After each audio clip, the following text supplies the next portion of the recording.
This is a time of abstinence, reflection, above all, a time of sincere penitence. Once upon a time, there was a town that had grown cold from tradition until a woman came along. Who the hell are you? We hear about the patisserie. We'd like to rent it. And the apartment above.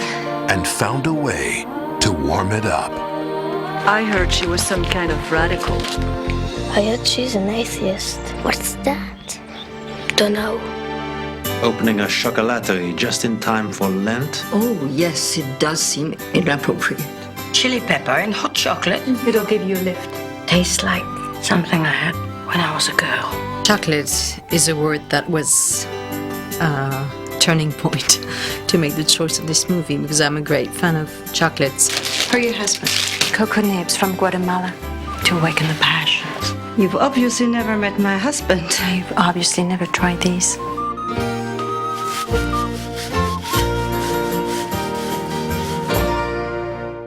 You have more of those bean thingies. How many do you want? How many have you got? Chocolate is medicine almost in this movie. It's magic. The eating of it, the making of it, it's a sort of handy metaphor for what unlocks that possibility of change.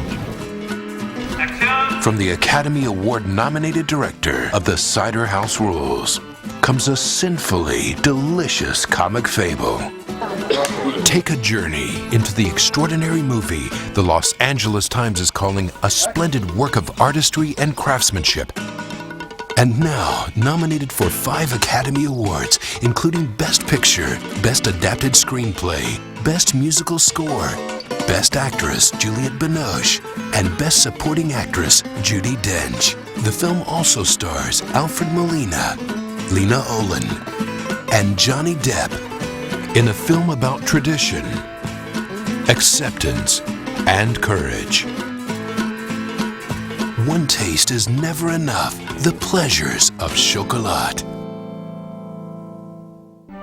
Based on the best-selling novel by Joanne Harris, the acclaimed story had a universal appeal that could easily translate to the screen. I found this wonderful story sent to me by Miramax called Chocolat, which is a story about temptation and the importance of not denying yourself the good things in life.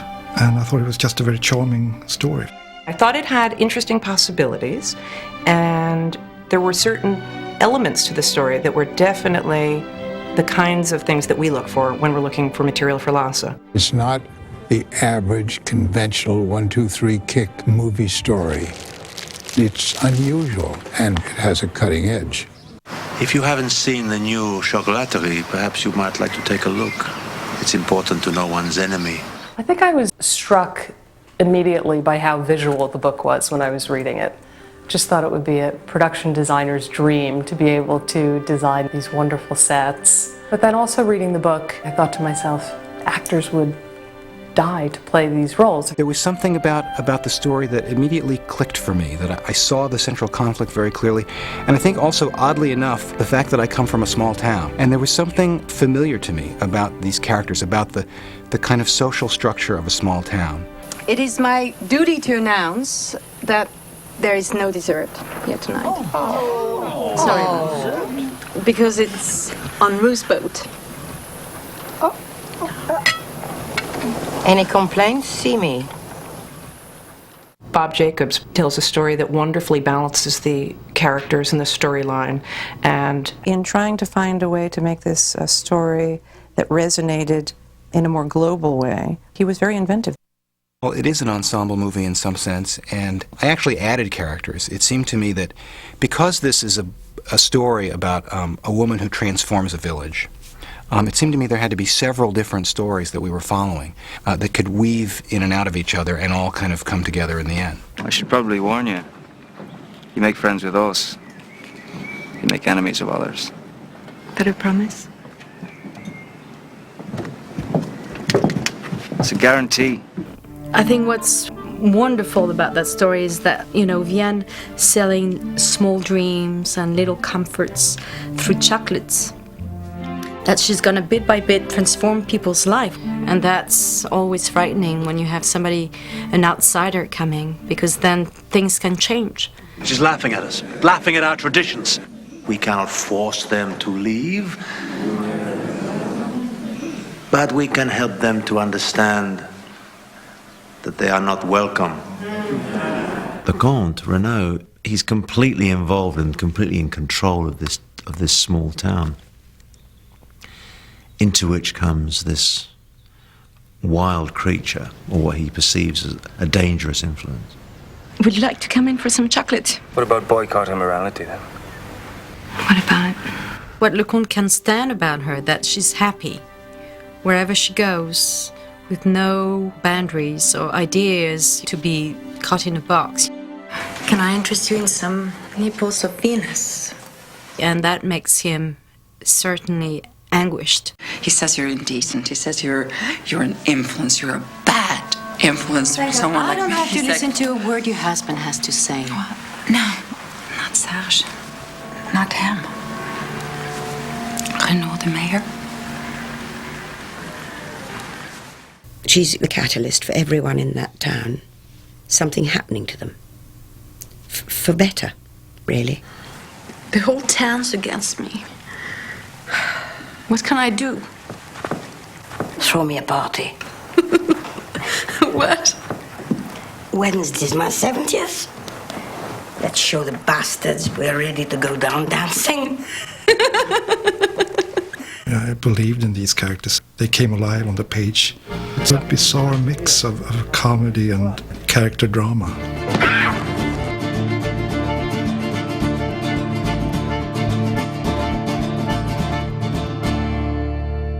This novel from Joanne Harris had a lot of very vivid and textured portrayals of women in her story. They're all really wonderful role models for any contemporary women. The women in the story of Chocolat are the heart of Chocolat. They're such strong and varied women, all of them. Vianne, obviously, is the total embodiment of a free spirit. When Miramax bought the novel, everybody had Juliette Binoche in mind, and I couldn't agree more. I had no problem with that casting choice.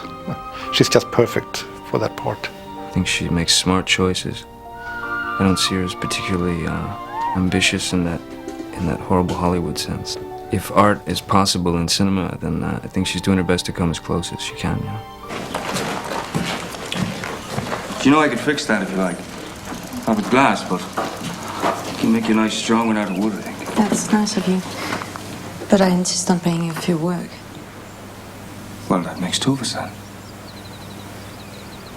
With Johnny, it was very easy to work with one another. I think in the scenes that we have to play, it's more about what's not said than what's said. And when you see a chocolate from outside, you wonder what's inside. And I think our scenes, are from an outside point of view, it's one way, and when you feel the inside, it's different. I'm just very grateful that Johnny took on this part, and to see him be so comfortable in the leading man role. It's the first time he actually plays the guitar for real in a movie.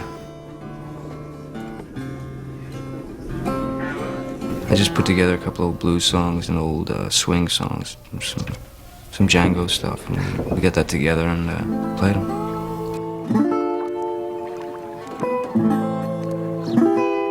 My mother used to sing that song when I couldn't sleep. And did it help?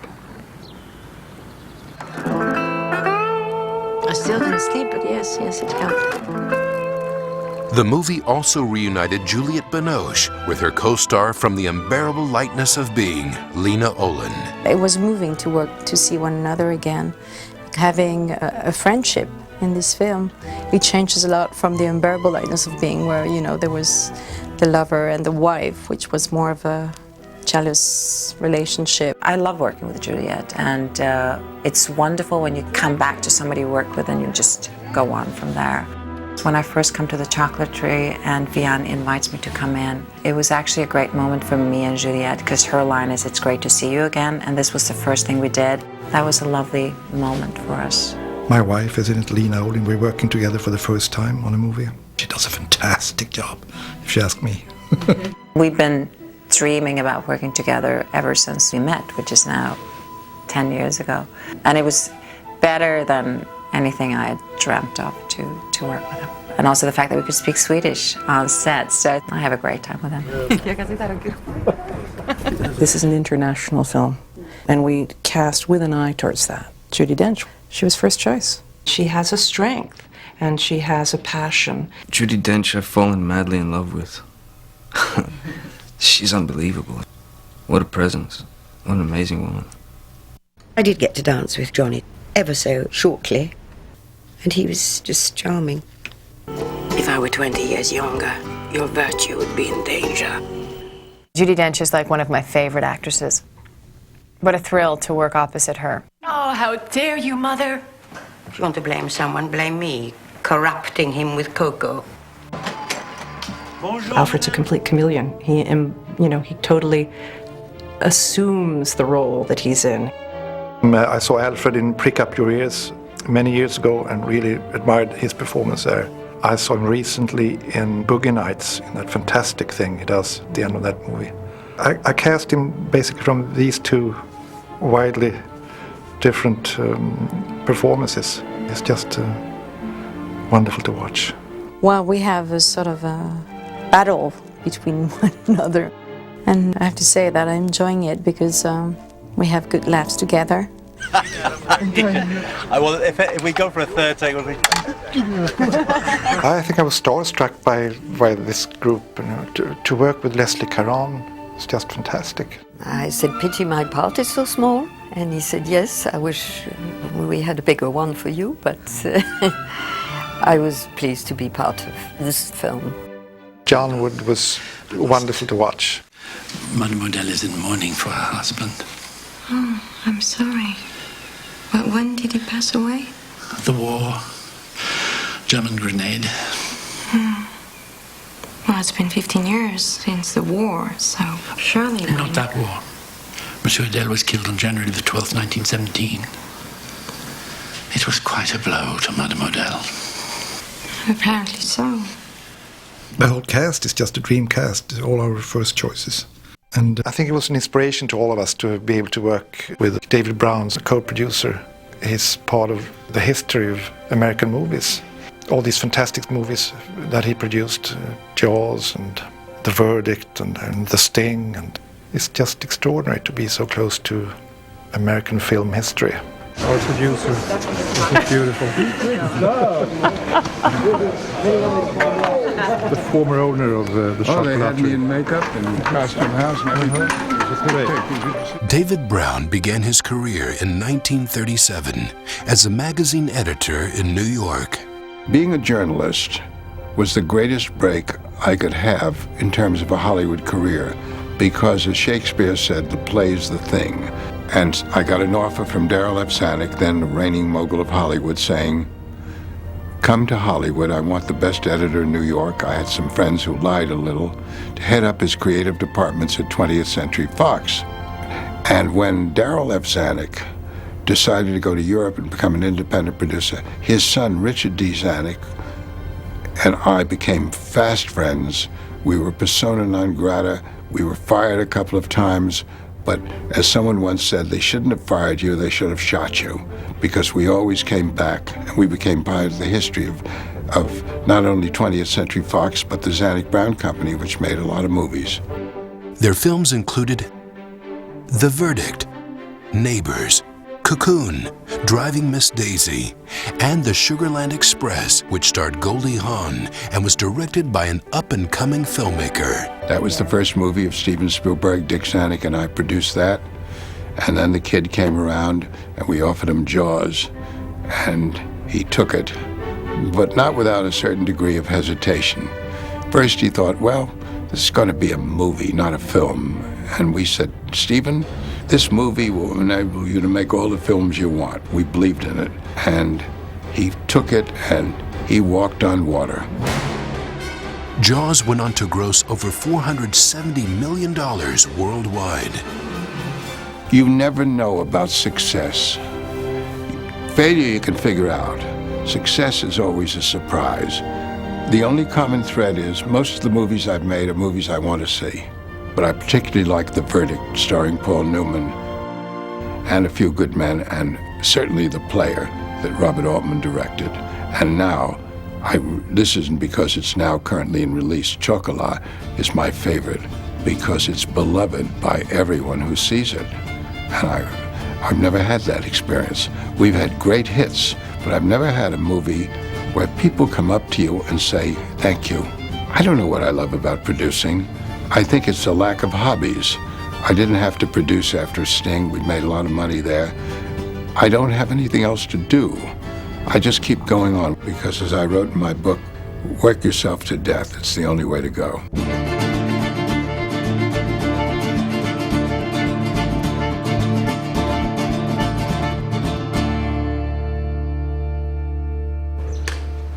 Director Lasse Hallström chose Chocolat as the follow-up to his Oscar-nominated film, The Cider House Rules. I met Lasse right at the height of all the whole kind of Oscar hullabaloo for Cider House Rules. And I remember phoning him and congratulating him on the nomination. And in that week, I got offered the part. The only way we were able to really do Chocolat in the middle of an Academy campaign is that it's a team of creative people, of creative filmmakers.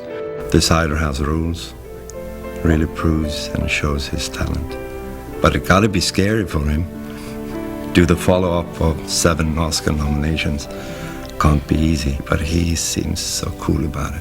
It's incredible gentleness, and yet you just know that that it's in very, very good hands, that you don't worry, because he knows exactly what he wants, and he does it through stealth in a way, quietly, and it's very beguiling. Like every good director, every fine director, he's a storyteller primarily. Lasse is always hypersensitive to not just the emotions of the scene, the emotions of the actors before going into the scene, the emotions of the crew. It allows you the freedom to be comfortable and to just create something on the spot, not just to stick exactly with the words. You know, maybe find something different. I'm undone, but not my favorite.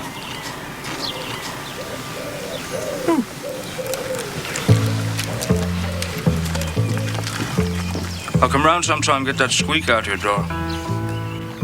Chocolat is a fable-like story. There are elements of fantasy in it, but Lasse always keeps it grounded in a kind of emotional reality, so that even when something magical is going on, there's an emotional honesty about the performances and about the way the scenes are done that I think is, one of Lasse's great strengths as a director. I think we have a very relaxed atmosphere on the set. Actors are contributing with ideas and sort of a loose improvisational atmosphere that I think will show on the screen that we actually had fun making it.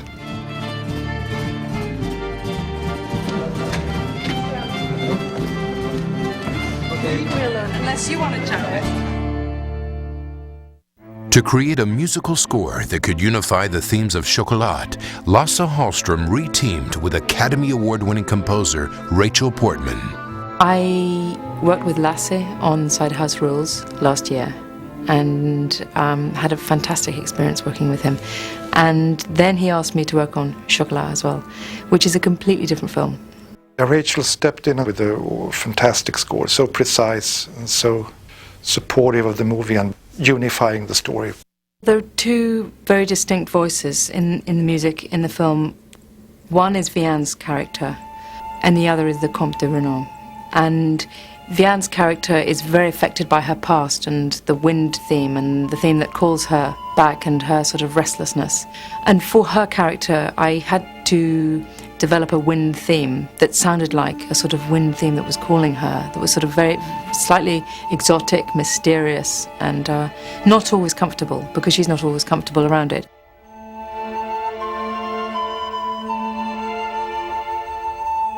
So that was the sort of colour I put into her. I also put into her a freedom when I was writing the music for her, painting her shop and stuff, a freedom and an upbeat and a sort of looseness. And then the other side of the coin was the Comte de Renaud's character. And for him, he's much more rooted in the past and formality. So he's a sort of slightly sad character too. I mean, I didn't want you just to not like him because he's the baddie, because he's not. He's more than that. He's not a bad baddie. You feel sorry for him. So His theme is sort of slightly melancholic and it's much more formal and classical, and for him I used a cor anglais often in the melody and sometimes a bassoon, but the bassoon is a bit sort of conservative and the cor anglais is a bit sort of bitter for when he's feeling his sort of angst and his bitter. The story has a wide range of elements. It's high farce and drama, and she was managing to unify all these elements with her very precise score. It's always nailing exactly what the tone of it should be. That was the biggest challenge. And then my other challenge was to make a balance between themes in the score.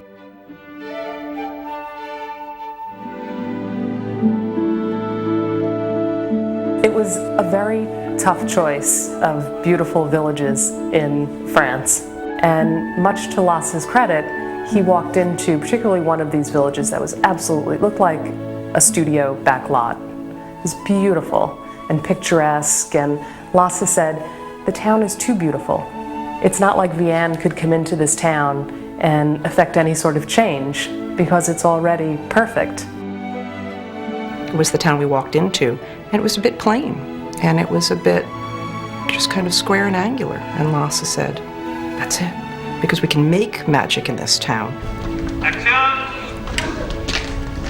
Full Avenue was phenomenal visually and in terms of what it allowed us to do in terms of flexibility, but it also was a difficult place to film because of logistics. It's a small town, 350 people live there. We were a crew of 200 people, so we had to live all around it, sometimes as far as an hour away, but it was wonderful.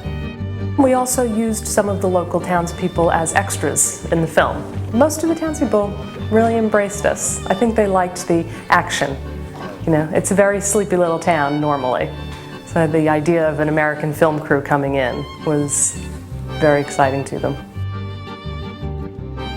In addition to France, the production also shot in the West Country of England and in Shepperton Studios outside of London, where they rebuilt the town square as well as most of the interiors. I walked onto set here the first day and felt like I was back in France. It's typical French architecture, but somehow just slightly simpler. Every discussion I ever have with Lasse about design is always about simplifying and finding the most simple way to tell the story with the most honest expression. I have David Gropeman to thank. He's got great taste and a great eye, and yeah, the look of this film is really his. Action! In wanting to stay real with performances and the locations, we had French chocolate experts help us out with making the chocolates and with the look of that interior of the chocolaterie.